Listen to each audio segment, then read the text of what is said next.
So, Mr. and Mrs. Tutti Frutti were made a few years ago now, and the two of them actually show a progression of making a core shape and adding elements. Mrs. Tutti Frutti was a big naked pot, and I covered her whole surface with a coat of solid pointed half egg shapes. And Mr. Tutti Frutti was a large pot, taller than Mrs. Tutti Frutti, and I made balls separately and then stuck them on selectively on the surface and to each other.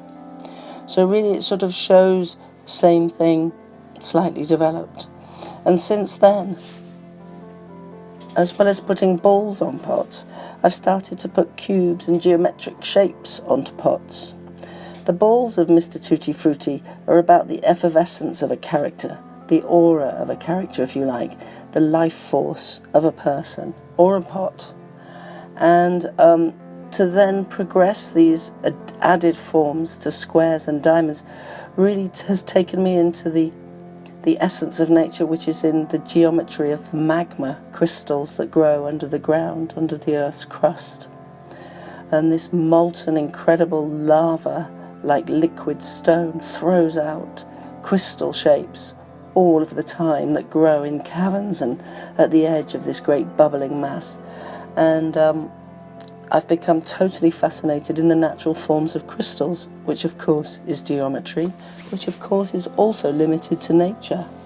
And so on my website you'll see this magma range, which looks radically different to everything that I've done before, in that it has straight edges and corners, which really for the last 30 years I've made great round, oozing, plump, fecund shapes. And so this is a real exciting time to start looking at the way the glazes behave on edges and corners. And it was a real surprise, actually, somebody's comment on the modernity of the atomic range, which is Mr. Tutti Frutti. He's from that range. And it was a progression and natural evolution of that.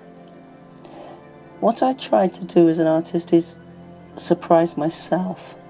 And although, as I said, the magma range seems very different, it actually, in essence, is similar to Mr. and Mrs. Tutti Frutti. So I suggest that the Mint commission a family of baby magmas to go with their husband and wife. That would be funny. Anyway, thank you. Bye-bye.